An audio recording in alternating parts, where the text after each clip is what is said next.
मरतबा हज़रत अनस रज़ियल्लाहु ताला अन्हु से रसूलुल्लाह सल्लल्लाहु अलैहि वसल्लम ने इरशाद फरमाया कि अनस, क्या मैं तुम्हें एक ऐसी सुन्नत न बता दूं कि मेरी उस सुन्नत पर अगर तुम चल लोगे, अगर तुम उसे इख्तियार कर लोगे, तो अल्लाह रब्बुल इज़्ज़त तुम्हें सिर्फ जन्नत ही नहीं बल्कि जन्नत में मेरा नेबर बना देंगे, मेरा हमसाया बना देंगे, मेरा पड़ोसी बना देंगे, मेरे करीब कर देंगे।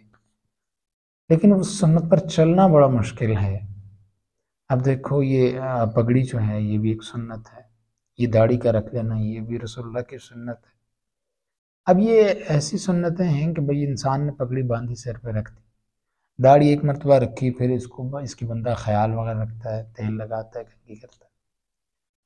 इसी तरह और बेशुमार सुन्नतें हैं, दांतों को साफ करना रसूलुल्लाह की सुन्नत है। ये सारी सुन्नतें तो बड़ी आसान हैं। रसूलुल्लाह ने फरमाया कि एक ऐसी सुन्नत है जिसे इख्तियार करना, जिस पर चलना, जिसको ज़िंदा करना आसान नहीं है।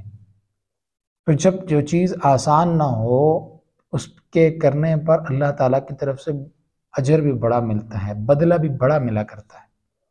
तो उसका अजर ये है कि जो शख्स इस सुन्नत को ज़िंदा करेगा, तो अल्लाह रब्बुल इज़्ज़त उसे जन्नत के अंदर रसूलुल्लाह का पड़ोसी बना देंगे।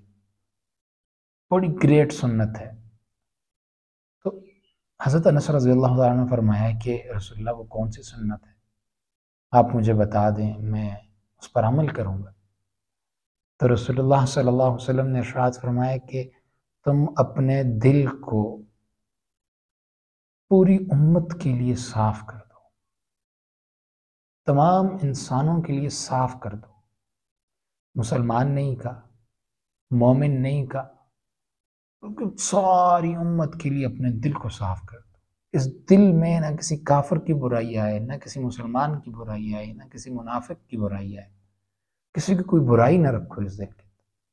अपनी एक जुबान को कंट्रोल में कर लें, दूसरे अपने दिल को साफ कर। अल्लाह रब्बुल इज़्ज़त इतना नवाजेगा कि आप खुद हैरान और परेशान हो जाएं कि अल्लाह ताला कितना नवाजता है इंसान को। इस दुनिया के अंदर नेगेटिविटी इंतहाई ज़्यादा है, पॉजिटिविटी बहुत कम है। लेकिन उस नेगेटिविटी के अंदर पॉजिटिविटी को ढूंढ कर लोगों के अंदर पॉजिटिविटी लेकर आना, पॉजिटिविटी को सोचना, ये चीज़ होती है। आपके दिमाग के अंदर जब पूरे ख़यालात आना शुरू हो जाएं, नेगेटिविटी आना शुरू हो जाए और आप उसे कंट्रोल ना करें, तो ये उसका एक रास्ता बन जाता है। फिर ये आते रहते हैं, ये अपना आपके दिमाग को, आपके दिल को अपना घर बना लेते हैं और फिर आप नेगेटिव सोचते हैं, करते हैं, बोलते हैं। लोग फिर उसी तारफ से आपको जानते हैं। तो रसूलुल्लाह ने इरशाद फरमाया कि जो शख्स ये काम कर लेगा, ये बड़ा मुश्किल काम है। रोज़ इंसान को उठना पड़ेगा, दोबारा से लोगों के रवैयों को सहना पड़ेगा, लोगों की बातों को सुनना पड़ेगा, देख कर भी अनदेखा करना पड़ेगा और अपने दिल को लोगों के लिए साफ रखना पड़ेगा। लोगों के कई बड़े बड़े राजों को इसी दिल में दफन कर देना पड़ेगा। तब जाकर इस सुन्नत पर अमल होगा। और जब इस सुन्नत पर अमल हो गया, इस सुन्नत को जिंदा कर लिया, तो इसका अजर भी इतना बड़ा होगा कि कल क़यामत के दिन जब रसूलुल्लाह का पड़ोस नसीब हो जाएगा, रसूलुल्लाह के नेबर बन जाएंगे, रसूलुल्लाह के हमसाए बन जाएंगे, तो यकीन करें कि वो कितनी आला जन्नत होगी। वो जन्नत के अंदर भी एक जन्नत होगी। जब रसूलुल्लाह को देखेंगे हम जन्नत के अंदर, तो जन्नत के तमाम मज़ों को, तमाम लज्जतों को इंसान भूल जाएगा। अल्लाह के हबीब रसूलुल्लाह, तमाम दुनिया के महबूबों के महबूब रसूलुल्लाह को जब इंसान देखेगा, तो इंसान के दिल के अंदर कैसी चाशनी पैदा हो, कैसी मोहब्बत पैदा हो। और जो शख्स रसूलुल्लाह का पड़ोसी हो, उसके क्या ही कहने होंगे। देखें, वज़ीर आज़म होता है तो उसका जो मुआवन ख़ुसूसी होता है, उसकी अलग ही ठाठ बीट होती है। उसका वज़ीर ख़ास जो होता है, उसकी अलग ही ठाठ बीट होती है।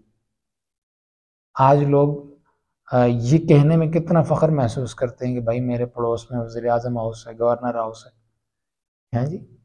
तो कल जब जन्नत के अंदर रसूलुल्लाह का पड़ोस जिस शख्स को हासिल होगा तो उस शख्स की क्या ठाठ बीठ हो, दूसरे लोगों के अंदर किस कदर मुमताज़ होगा वो शख्स। लेकिन काम आसान नहीं है, रोज़ाना इस चक्की में जलना है, इस दिल को रोज़ाना साफ़ करना है, रोज़ाना साफ़ करना है।